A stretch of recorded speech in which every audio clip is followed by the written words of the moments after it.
Hello everybody, this is LP from Fab Trips. For those of you who heard the announcement from the Miami-Dade mayor a couple of days ago that she met with the CDC director and CDC staff and that they promised that they were going to release the next phase of the framework for conditional sealing order soon.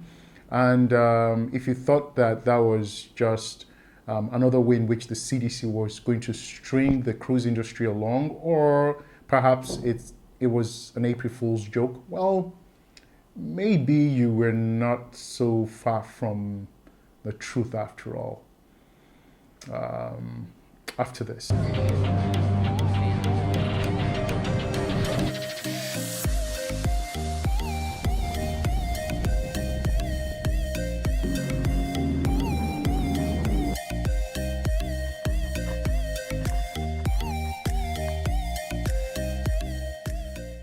So the CDC released phase 2 of the framework for conditional sealing order.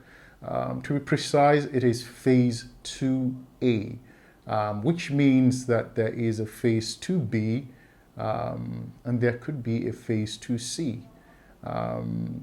Now, what they released here is really a lot to unpack, and yet it's not that difficult, but it's a lot of details.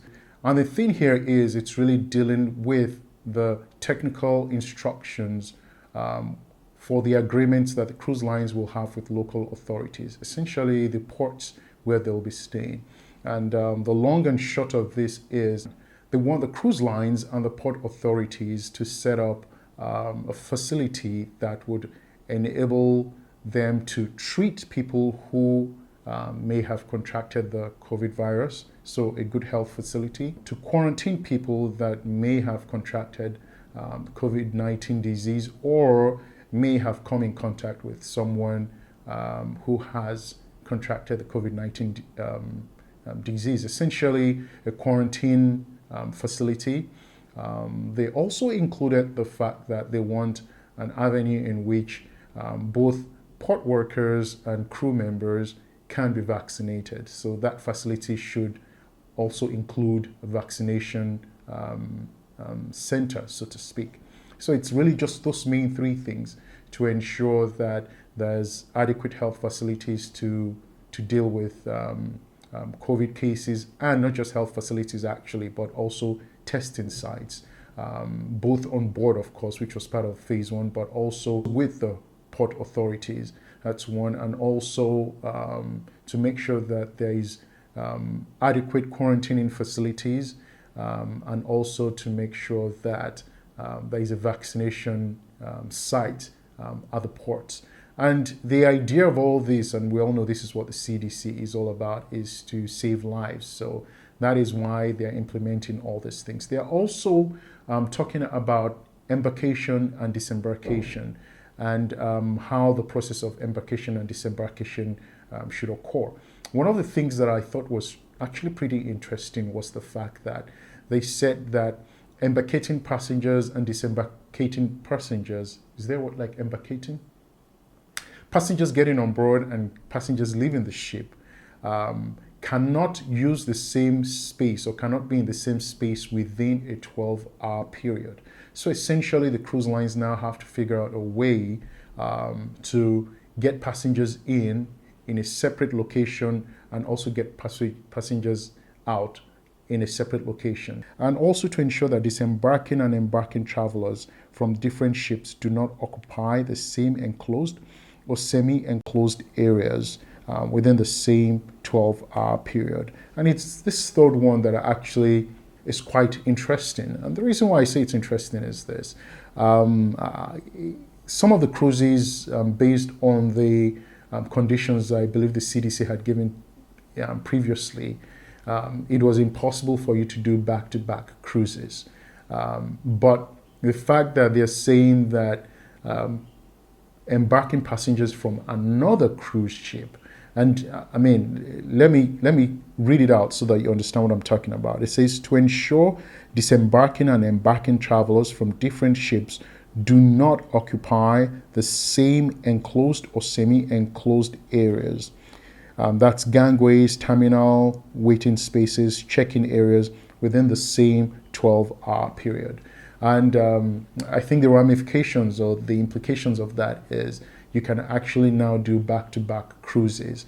But the cruise lines have to make sure that your embarkation and disembarkation is properly delineated from each other so that there is no mix, at least within the same terminal or the same space. This may mean, of course, that embarkation and disembarkation procedures may change completely to the extent that crews may actually have to leave the port later than they plan to and give more time to passengers to disembark and also give more time for passengers to embark the ship. So we'll see how this translates to what the cruise lines are doing. So another thing that was discussed in this phase 2A is the technical instructions for mitigation of COVID-19 among cruise ship crew. So essentially, they're trying to make sure that the crew of the ship maintain a situation in which they are not infected. And this will mean that they will have to be tested on a more regular basis. And also this more regular basis is going to be based on the color coding of the ship. So if the ship is red, then the testing has to be more frequent until they get to a point where the ship is completely free of any COVID-19 cases. The other thing also is for people who come on board either for a short stay to fix something. So for contractors, they have guidelines for them, like, they have to be in a separate cabin. They are not supposed to share cabins with anyone, and they have to have a separate bathroom facility. They have to have, essentially, contractors that come in should be in individualized cabins. Another thing that this guideline seems to suggest essentially is that the cruise lines need to get through these two sets of technical instructions, have them implemented, and then they get what you call a practic.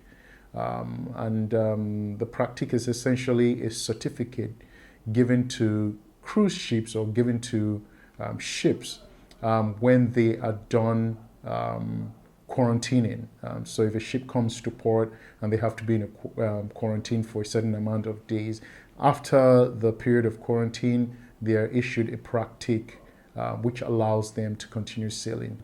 Now, in terms of vaccinations for the crew members, here are some of the things that the CDC has actually put out as guidelines for the cruise lines. Some of the things they have said is a plan and a timetable must be done for vaccination of cruise ship crew prior to resuming passenger operations, which means that they are expecting that all, if not most, crew members would be vaccinated. In actual fact, they have advised the cruise lines to encourage the crew to all be vaccinated. So who knows, perhaps the cruise lines may decide at this point to impose a vaccine requirement for all the crew members. The other thing that they're expecting the cruise lines to do is to appoint a vaccine coordinator. So someone on the ship or someone for the cruise line will be a vaccine coordinator and make sure that there is enough vaccines available or coordinate the vaccination of crew members. So you can see here that the CDC is really pushing the need for vaccinations to the cruise lines. And so who knows how the cruise lines again would implement this. But right now it looks like a lot of cruise lines may actually impose a vaccination mandate for their crew just based on this CDC guidelines. So in addition to this, the CDC also updated their travel instructions for vaccinated guests. One of the things that vaccinated guests can now do, or maybe cannot do, can now do is if they travel internationally, they don't have to be tested, except, of course, the country of destination requires it. But they do not have to take a COVID test and they can travel. And when they return, they don't have to quarantine and they don't have to be tested. I think another good thing here is simple. Cruise lines will actually allow back-to-back cruising for those who have been vaccinated. So really, if you're interested in back-to-back cruises, I'll suggest you get vaccinated. My biggest grievance with all this is, while I understand that the CDC's job is to save lives, and like I said, because of this mandate that they have, they are always going to be conservative in taking action. They're going to be conservative in making decisions. My biggest gripe here is these conditions, these phase 2A conditions, could actually have been released way back in November or in December or even January, because now cruise lines now have to scramble to get a lot of these things done. Now, granted, some cruise line and some port authorities have actually been moving ahead to get some of these things done, and so what they have to do is just really a lot of minor tweaking. But this just goes to show me that cruising is really not important to the CDC. And I've said this before and I'll continue to say it again. Cruising is really not very important. The only reason why I believe the CDC released this at this time, or probably even worked on it, I'm not sure they worked on anything until the CDC director was embarrassed by Lisa Murkowski, and she went back to her team and told them to start working on this. But I think all the things they have released could have been released months ago. But obviously, because cruising is not important to the CDC, nothing has been done so far. So I'm hoping and kind of hopeful that the CDC will continue to work on these guidelines, and they will get things out pretty quickly. I think the CDC director was blindsided by what's happening in the cruise industry. Let me not say I think. Let me just say I hope that what happened to her was that she was blindsided, and she's going to have this on her radar. And I'm going to assume, and I'm going to be hopeful and optimistic, that the speed at which they released phase 2A will be the same speed that the CDC will continue to work towards phase 2B to phase 4, because yes, that's what we're waiting for, phase 2B to phase 4.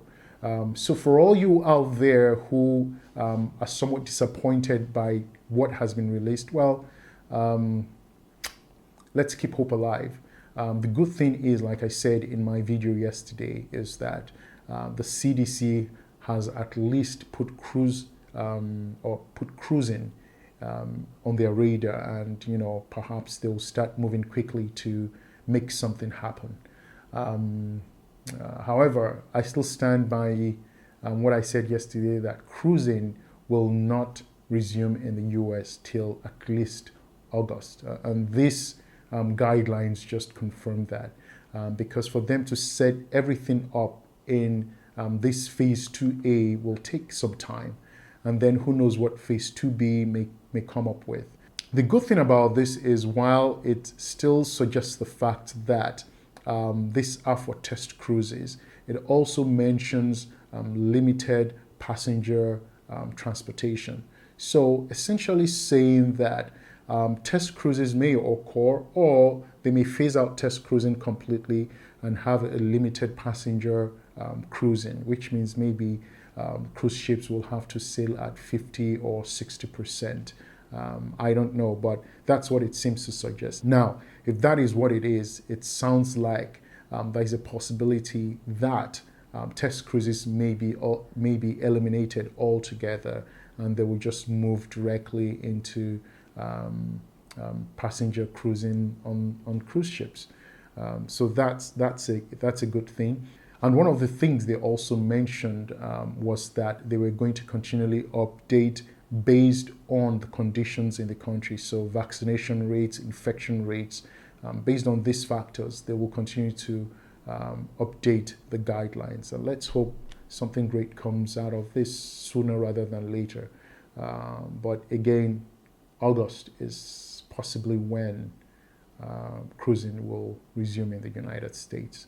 Um, anyway, if you found this informative, if you found this um, um, interesting, whether you're happy or not, please like and subscribe and hit the notification bell, and you'll receive information as I have it. At least I'll try to release information as well. Also, I'll be releasing tips, tricks that may help you as we move forward post COVID in cruising. So take care and see you next time. Bye.